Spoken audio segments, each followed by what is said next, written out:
Константин Ильич, как вы смотрите по поводу Якутской силиконовой долины? Как с технической компанией?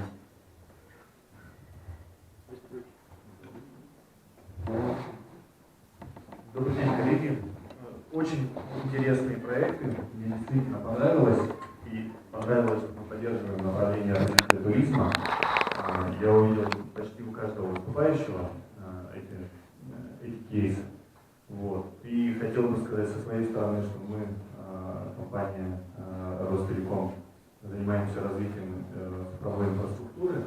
И для того, чтобы как-то направить поток туристов с других регионов именно сюда, для того, чтобы создать окупаемость этих кейсов, мы как раз и помогаем, создавая полный цифровой контур и популяризируя именно те туристические тропы, памятники, ну и другие объекты для альтернативных других регионов.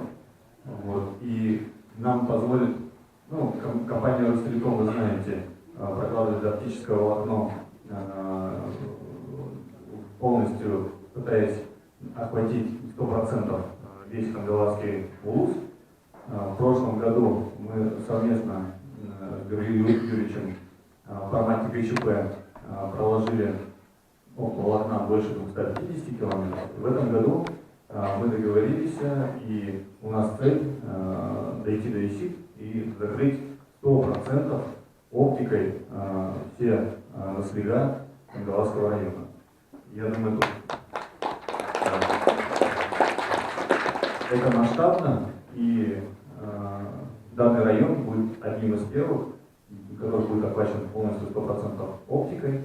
А оптика — это, естественно, и LTE-технологии, мобильные приложения работают. А если работают мобильные приложения, значит и инстаграмы, социальные сети, сайты. Дальше, развивая эту мысль, мы можем делать интерактивные музеи, цифровые походы, а потом об этом узнают люди из других регионов, и поток идет в наш район. Вот, поэтому мы всячески будем поддерживать такие идеи и кейсы. Мы, как IT-компания, еще с своей стороны выступаем по ряду проектов инвесторами, тоже готовы совместно работать. Направляйте нам на рассмотрение, если там есть предельные, и понятные сроки окупаемости, и это интересно, а мы подумаем еще, как это близкий совместно с цифровым контуром, с цифровыми технологиями. Мы готовы участвовать и деньгами. У меня все. Спасибо. Как представитель средства массовой информации и Министерства инноваций, я тоже скажу, что действительно очень понравилось. Мне понравилось вот как раз эффективное использование социального контракта. Это вот недавно по инициативе Михаила Ефимовича Галтунения прошло парламентское слушание. Там как раз как снизить уровень бедности.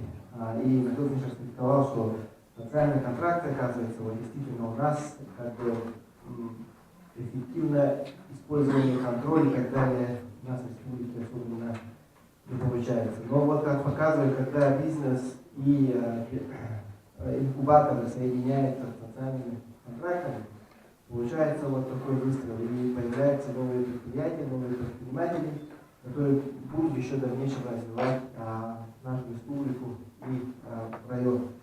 То, что мне понравилось, и мне кажется, надо взять на вооружение, что действительно надо об этом больше рассказывать об успехах наших предпринимателей, Сахачай, Нелюбинский хлебокомбинат. Наверное, вот вам повезло, землякам, Михаила Ефимовича, Хангаласский улус является сосредоточием всего самого лучшего. Здесь есть та земля, историческая, культурная прослойка, откуда можно вот действительно сделать какой-то маршрут гнидов, приглашать наших гостей и все жители республики.